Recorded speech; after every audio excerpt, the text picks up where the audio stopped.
Hello, guys, and welcome to Bug Watch number 11. I am Swissley, and I'm here to talk to you about the Tyranids.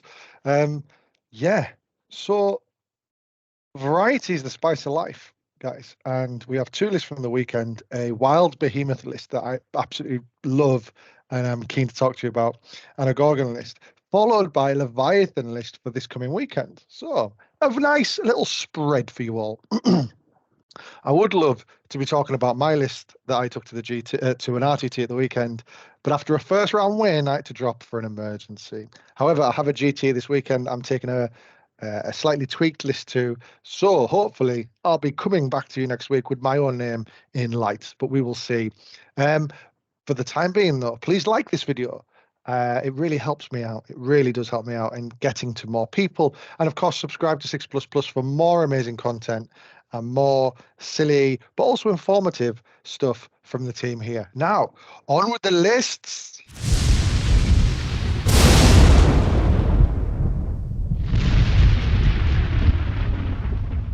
All right, first up, we have Clatu McNair. Hopefully, I'm pronouncing that correctly. They've taken a very wild list here. Behemoth with ambush predators. I love ambush predators as a concept. It sounds great. However, playing it is actually quite easy. It's difficult, rather. Sorry. You might think it might be easy because you just go, oh, well, I'll just go and stand on objectives and then get essentially, protect it via the power of 11 attacks from a screamer killer. However, I don't think it's as easy as that. I think it's much more difficult because your opponent has so much play around it. If you leave any gap, your opponent can just wipe out your entire biomorphology there. So very interesting. Clatu was at only a small event, so I'll admit this was a small event. However, it was so interesting of a list, I thought I had to bring it to you all. I had to bring you the news. So Clatu came second out of 8 players, going 3-0 with a 78, 62, and 92. Again, I think that and one of the things you'll see here is very little. Well, there's no obsec.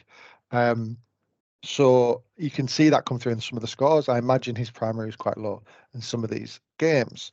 Would love to see it though. So what have we got? We've got some interesting things. We've got 3 zoanthropes, so we don't often see zoanthropes in many lists, but they are making a comeback nowadays. We've got the Broodlord with monstrous musculature, so that is giving it +1 damage. So that makes it a 3 damage weapon. It's like a baby Swarmlord, right, guys? Yeah, kind of. We've got synaptic tendrils on the Neurothrope so that we can give both of those Maliceptors that you can see in this list the 3d6 to cast. We've got the Tyranid Prime as well here, which is a bit of an odd choice. And you'll notice, no Hive Tyrants at all. A Tyranid Prime, which is a bit of an odd choice, but I do like the reroll 1s to wound on the Screamer Killers. Yeah, a bit of a spoiler here. I did actually try this list out on Monday night against another Tyranid player who's playing Gorgon, who absolutely smashed me to pieces. But I don't think I played it very well. I'm sure Clatu did a much better job than I did. But I did like the reroll 1s to hit, reroll 1s to wound on the Screamer Killers because usually you're hitting something reasonably tough with them. You're not generally going after toughness 3 things with a Screamer Killer. So being able to reroll those 1s, gives you a 50% extra efficiency versus what you were doing before, up to 50% extra efficiency. So very nice. Obviously, direct guidance gives you +1 to hit as well to a core unit. The Tyranid Prime, obviously, it's imperative, which is what people usually get excited about. It has 0 use here, except for the Screamer Killers. And yeah, sure. Like, screaming, exploding 6s on your screams. That's kind of cool, right? Yeah. So then what else we got here? The other interesting things are Sky Slasher Swarms. I haven't seen those in a while. So those are 45 points. They're flying rippers. And they move 12, so really good at getting into behind enemy lines. One of the things with rippers, people will take them, myself included sometimes, and you go, right, well, that's 3 points on behind enemy lines. Cool. It's pretty much undeniable. However, it is deniable, isn't it? Because they can screen 3 bases out. Interesting one. However, Sky Slasher Swarms, if your opponent is screening everything out, you just drop them, 11 inches, 10.5 inches away from your opponent's deployment zone, and then the next turn they move 12 and get straight into their opponent. Their deployment zone, it's much harder to deny that kind of play for getting behind enemy lines than necessarily the rippers. So similar use case, different weaknesses, different strengths. So quite interesting. So overall, yeah, and there's lots of other bits here. So you've got you've got 3 lictors, including a Death Leaper. They're all going to try and get you behind enemy lines. Maybe savage some stuff in fighting as well. You've got the 2 Maliceptors, which obviously your opponent will try and murder, as mine did on Monday, and 3 Venom Throps to just kind of keep it all alive. On top of that, you've got the 4 Screamer Killers with Adrenal Glands. No troops at all. Zero, nil point. In terms of secondaries, I think we're looking at a bit of Bell here, so behind enemy lines. I think Cranial's okay here because most things here are fighting in combat. The Maliceptor is the only thing really, and the Screamer Killer Screams that would kill things outside of combat, which is a bit of a, you know, it gives him the flexibility of trying to like kill things that are massive or might not benefit whatever secondaries you're doing. For example, if you're going after Cranial, but you need to kill this big vehicle, you know, the Maliceptor can go and take care of that for you with the Mortals. Banners is scary with this list because your opponent has fast obsec. If your opponent has a fast obsec, you're just not keeping those banners up. Realistically, I don't think. And yeah, so I think it's a kill secondary. I think it's a psychic secondary, and you kind of slap it on the bum and say, get yourself in there. Go and get him, Tiger. So yeah, but really cool, really interesting list. And if Klaatu listens, I would love to hear more about how your games went. All right, next list. Craig Parker. Hey, it's the guy from Maelstrom Games. Hi, Craig. Great job, by the way. I think he uploaded a video yesterday, not talking about his list, but talking about the changes to Tyranids. I want to hear about this list, man, Craig. I want to hear about it because I think it's great. I really like it. If I hadn't kind of set my stall out in the list that I'm playing at the moment in Gorgon, I think I would have went for this because it's really cool and it really makes sense. Let's talk about it. It's Gorgon with the adaptive. The adaptive, if you don't know, is re-rolling a wound roll. 1 wound roll for every weapon hit, right? A floating wound roll, I think they call it, or something like that. So why is this nice? Well, your Hive Tyrant hits on 2s with Shard Gullet, but usually if it's shooting something with toughness 7, which you want to shoot it at, right? You want to kill big things with it, you'll be wounding on 3s. However, you get to reroll one of those, and you will statistically, you will miss one of those rolls, right?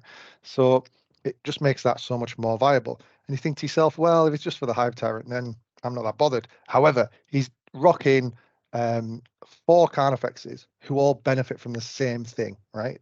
So those, they're on 3s to hit, maybe 2s to hit with the direct guidance, but then that re-rolling a wound is super useful, super useful, because how many times, if you've played Carnifexes, you'll have been here, how many times you're on 3s to wound, you roll a 1, a 2, and a 4 or something, and you're like, oh God, I was hoping that would have been a bit better. This allows you to keep that consistency, kind of like the Leviathan Carnifexes, where they get a reroll to hit. This is just not quite as good as the reroll to hit, but pretty decent. And I think it's really great alongside the Gorgon with the Gorgon abilities on the Hormagaunts. It's pretty useful, right? So we've got the 3x15 Hormagaunts. You've heard me say it a million times. 25 auto wounding hits. It's all beautiful stuff. So yes, and we've got Alien Cunning on the Parasite. No Alien Cunning on the Parasite here. So I've always told you, take it. I still think that's the case. However, what Craig's done here is he's got the Parasite Amortrex with the Gestation Sack, which essentially he signed a contract with the Hive Mind for 4 points on behind enemy lines. He said, right, I'll give you 80 points in the CP. You give me 4 points on behind enemy lines when I throw this thing into my opponent's deployment zone and then give birth to Rippers. Maybe even more than 4 points. Who knows? But it's a great way to do it. Having talking with Fristo at the weekend as well, who you might remember from me talking about last week. He was at the event. He's 1 place higher than me in the UKTC rankings. Still is. He won the event actually. He was saying just how powerful, like people who take Morlocks versus people who take Parasites, right? For 80 points, I'll give you 3 points on behind enemy lines. For 125 points with a Morlock, I'll give you 3 points on behind enemy lines. Which one do you want?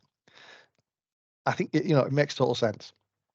So a great point there, and I think that Parasite is definitely just going to say, I'm actually going to give you 4 points because I'm going to put the Rippers in there as well. What else have we got? We've got a Paravor to do some stuff, do utility pieces, screwing out, etc. I've got 4 Tyrant Guard. I do like having more than 3 Tyrant Guard. I think that just makes them actually a useful tool rather than essentially a shield for your Hive Tyrants. So that's really, really nice. And I've also got Swarm Lord to give all the rerolls to hit and the double obsec. So really nice. In terms of secondaries here, we're looking at Bell. I think we're looking at banners, even though I'm rubbish at them, but other people are good at it. I always lose my banners, God knows why. I think that's what we're likely to be seeing here. Craig tends to do list reviews, so keep an eye out on his channel, Maelstrom Gaming. I'm sure he will love to talk about how he's done 4-1 at this event, so well done. Of course, all his scores are pretty good as well, all above 80, so high fives, except for the one loss that he had, which is the 58. So great job, Craig. Right, next list. So this is a list for next week. This is Jason Horn. He's in an event with 95 players in Australia. He's gone with the Leviathan plus adaptive. I mean, everything's adaptive now because you can change it. You know what I mean? It's great. And what have we got? So it's kind of that list that did really well a couple of weeks ago in terms of it's got the double harpy, it's got double hive tyrant. But what he's changed out here is he said, right, instead of having 4 carnifexes, I'm going to have 2.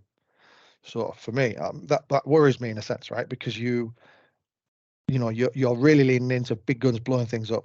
So he sacrificed a bit of that, and what he's put in instead is the Termagant and Termagant package. So what that does is it fills a massive hole in that list that list had when I played it anyway in OBSEC. Because you can have all these carnifexes all over the battlefield blowing things up, but actually if your opponent just has troops and just goes, I'm just going to stand here, it's really tough to deal with that, and you do lose a lot on primary if you don't blow your opponent up in turn 1 and 2. So yes, that is a bit of an issue. So that's kind of where he's done there. Of course, the perfectly adapted is another interesting thing here on the Hive Tyrants. That's making things a little bit more consistent, like Craig's list in a sense. He's rerolling 1 hit, and I think with perfectly adapted he rerolls 1 wound as well. So really, really sweet. Yeah, that's really the big things. I think what I would change in this, or what I would prefer personally, is sticking Alien Cunning on one of those Hive Tyrants, if possible. I appreciate that we're using this a few CP here, and he may well need them. But I just think having, unless it just gives you at the moment, I think the Termagants and the Termagant and both Hive Tyrants kind of need to be all in the middle. If you give one of those Hive Tyrants Alien Cunning, you'll be able to have the flexibility to split them up and take different parts of the board with them. But I understand that that CP is really, really it's a needed commodity at the moment. So yeah, great list for Jason. Best of luck for the weekend, mate. Hope it goes well. All right, cool. And that's all for the lists, guys. So guys, tell me what your thoughts of those lists were. I want to know, were they good? Were they bad? What would you change? What would you like to see? What do you think's good? What do you think's bad? I want to know what you think. So put it in the comments. I want to hear about it. Thank you for watching. I've been Swissley, and I will catch you next week and tell you about my GT winning list. Hopefully.